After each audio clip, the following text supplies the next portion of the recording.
Ghost, a novel by Jason Reynolds, read by Mr. Townsend. Chapter 1, World Records. Check this out.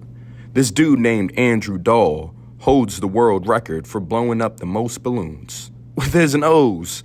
Yeah, that's true.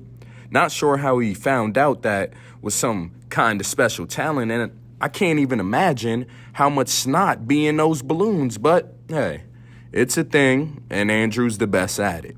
There's also this lady named Charlotte Lee who holds the record for owning the most rubber ducks.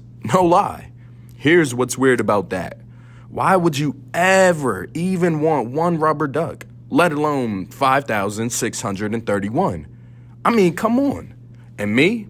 Well, I probably hold the world record for knowing about the most world records. That and eating the most sunflower seeds. Let me guess, sunflower seeds, Mr. Charles practically shouts from behind the counter of what he calls his country store, even though we live in a city. Mr. Charles, who, by the way, looks just like James Brown if James Brown were white, has been ringing me up for sunflower seeds 5 days a week for about, let me think, since the 4th grade, which is when Ma took the hospital job. So for about 3 years now. He's also hard of hearing, which when my mom used to say this, I always thought she was saying harder hearing, which made no sense at all to me. I don't know why she didn't just say almost deaf. Maybe because hard of hearing is more like hospital talk, which was probably rubbing off on her. But yeah, Mr. Charles can barely hear a thing, which is why he's always yelling at everybody, and everybody's always yelling at him. His store is a straight-up scream fest, not to mention the extra sound effects from the loud TV he keeps behind the counter. Cowboy movies on repeat. Mr. Charles is also the guy who gave me this book, Guinness World Records, which is where I found out about Andrew Dahl and Charlotte Lee. He tells me I can set a world record one day, a real record, be one of the world's greatest somethings, maybe. But I know one thing, Mr. Charles has to hold the record for saying, let me guess, sunflower seeds, because he says that every single time I come in, which means I probably also hold the record for responding loudly the exact same way. Let me guess, $1? That's my comeback. Said it a gazillion times, then I slap a buck in the palm of his wrinkly hand, and he puts the bag of seeds in mine. After that, I continue on my slow motion journey, pausing again only when I get to the bus stop. But this bus stop ain't just any bus stop. It's the one that's directly across the street from the gym. I just sit there with the other people waiting for the bus, except I'm never actually waiting for it. The bus gets you home fast, and I don't want that. I just go there to look at the people working out. See, the gym across the street has this big window, like the whole wall is a window. And they have those machines that make you feel like you walking up steps, and so everybody just be facing the bus stop, looking all crazy like they're about to pass out. And trust me, there ain't nothing funnier than that.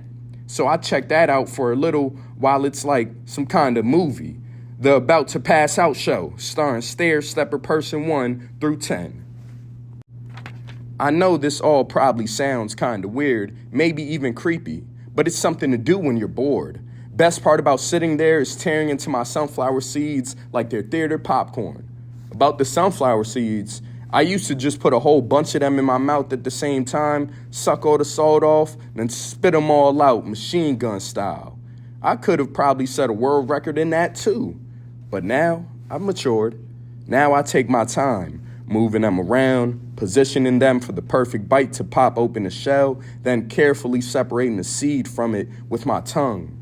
Then, and this is the hard part, keeping the little seeds safe in the space between my teeth and tongue, I spit the shells out. And finally, after all that, I chew the seed up. I'm like a master at it. Even though, honestly, sunflower seeds don't taste like nothing, I'm not even sure they're really worth all the hassle, but I like the process anyway. My dad used to eat sunflower seeds too. That's where I get it from. But he used to chew the whole thing up, the shells, the seeds, everything. Just devour them like some kind of beast. When I was really young, I used to ask him if a sunflower was going to grow inside of him since he ate the seed so much. He was always watching some kind of game like football or basketball, and he turned to me just for a second, just long enough to not miss a play and say, "Sunflowers are all up in me, kid." Then he'd shake up the seeds in his palm like dice before throwing another bunch in his grill to chop down on. But let me tell you, my dad was lying. Wasn't no sunflowers growing in him. Couldn't have been. I don't know a whole lot about sunflowers, but I know they're pretty and girls like them. And I know the word sunflower is made up of two good words. And that man ain't got two good words in him, or anything that any girl would like, because girls don't like men who try to shoot them and their son.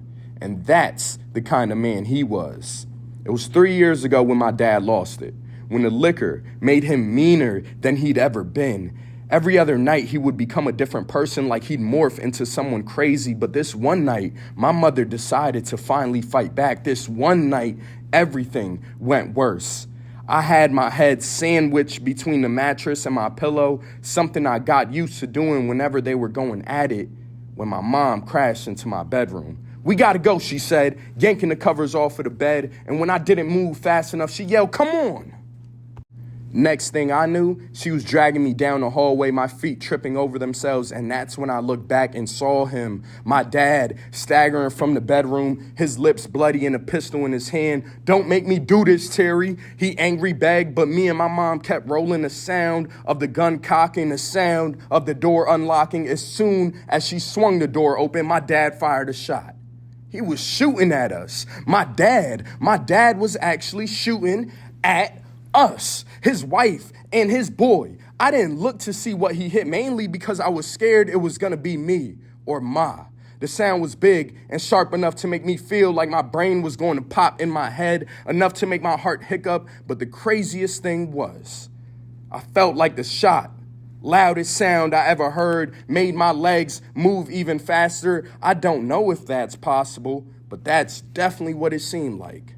My mom and I kept running down the staircase into the street, breaking into the darkness with the death chasing behind us. We ran and ran and ran until finally we came up on Mr. Charles's store, which luckily for us stays open 24/7. Mr. Charles took one look at me and my mom, out of breath, crying, barefoot in our pajamas, and hid us in his storage room while he called the cops. We stayed there all night.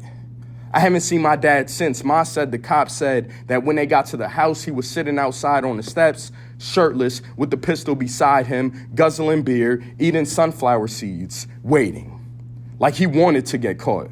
Like it was no big deal. They gave him 10 years in prison. And to be honest, I don't know if I'm happy about that or not. Sometimes I wish he would have gotten forever in jail. Other times I wish he was home on the couch, watching the game, shaking seeds in his hand. Either way, one thing is for sure.